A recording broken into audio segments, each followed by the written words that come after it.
सरकार के गठन के बाद 12 तारीख को विश्वास मत हासिल करने के लिए फ्लोर टेस्ट होगा। उससे पहले सभी मंत्री पदभार ग्रहण करने पहुंचे हैं और हमारे साथ मंत्री संतोष सुमन जी हैं, जो अभी मुख्यमंत्री आवास से निकलकर अपने आवास पहुंचे हैं। पदभार कब ग्रहण कर रहे हैं? मुख्यमंत्री आवास से ही। अरे, पदभार तो एक प्रथा है जो चली आ रही है, ऐसा कुछ होता नहीं है। हम लोग मंत्री जब नोटिफिकेशन होता है तो मंत्री बनाए जाते हैं, ऑफिस जाना एक फॉर्मेलिटी है, जाएंगे। जिस दिन से पदभार नहीं होता है।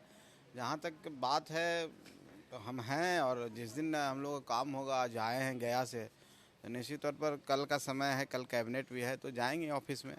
ऑफिस जा कर के दोनों विभाग में जाएंगे, दोनों विभाग के प्रधान सचिव का फ़ोन आया हुआ है, उनसे मुलाकातें होगी और विषय बार चर्चा होगी। क्या नया विभाग है, उस विभाग की जानकारी बहुत ज़्यादा हमें नहीं है, तो उसका एक प्रेजेंटेशन विभाग के द्वारा दिया जाएगा। बाकी एक विभाग तो हम उसके मंत्री रह चुके हैं, तो उनको उस विभाग के बारे में बहुत सारी जानकारी है, तो यही है, और तो ऐसा कुछ है नहीं। जिस तरह की खबरें आई कि कुछ देरी हो रही है, बाकी लोगों ने पदभार ग्रहण किया, तो उसके लेकर कई कयास भी लगाए जा रहे थे, उस पर कितनी सच्चाई है? आखिर मुख्यमंत्री आवास पर आप गए तो क्या इस पर भी चर्चा हुई?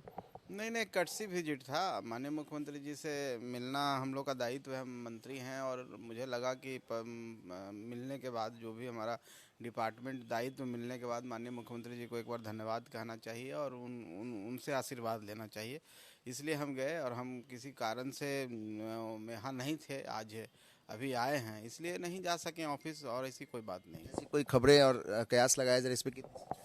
देखिए, क्यास का क्या है, अब बहुत सारे लोग जानबूझ के भी कुछ चलवा देते हैं किसी को हल्का करने के लिए। कोई व्यक्ति की जो सोच होती है, नहीं चाहते हैं कि लोग आगे बढ़ें, तो इस तरह के बातें चला देते हैं लोग। लेकिन हम लोग इतना ही जानते हैं कि हम जिसके साथ रहते हैं, जिनके साथ रहते हैं, पूरे मुस्तैदी से रहते हैं, और एक तरह से अडीग रहते हैं, कहीं इधर से उधर हम लोगों को हिला नहीं सकता, पूरी निष्ठा के साथ रहते हैं।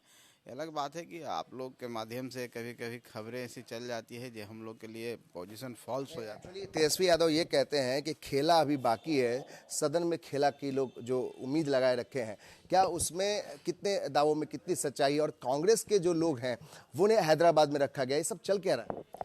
ये भी तो खेला ही है ना। अब उनको खेलने का शौक है, क्रिकेटर रहे हैं तो उनको खेलने दीजिए।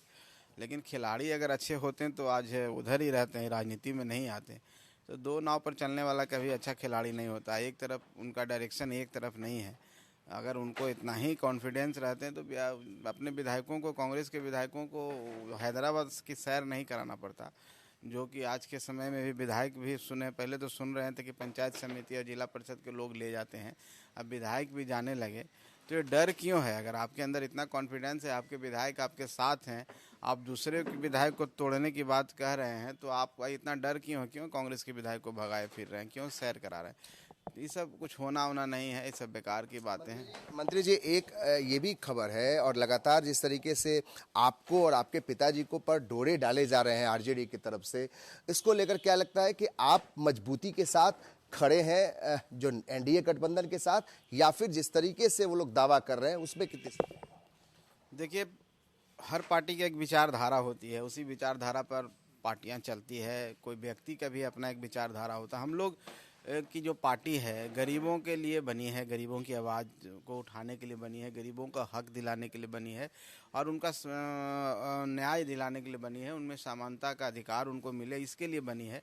और जहां हम लोग हैं, जो एनडीए की सरकार आज बनी है बिहार में, और एनडीए के में सही तरीके से गरीबों के लिए काम किया जा रहा है। माननीय मुख्यमंत्री हों चाहे माननीय प्रधानमंत्री हों, ये सब मिलकर के गरीबों के हक के लिए काम कर रहे हैं। जहां लोग कह रहे हैं, क्यास लगा रहे हैं कि वहां जाने हैं, वहां सिर्फ गरीबों के साथ अत्याचार हुआ है, दमन हुआ है, तो हमें नहीं लगता है कि हमें कहीं जाना। नीतीश जी के साथ निश्चित तौर पर एनडीए के साथ हैं हम लोग। और जो सदन में खेला की बात कर रहे हैं उस पर क्या करेंगे?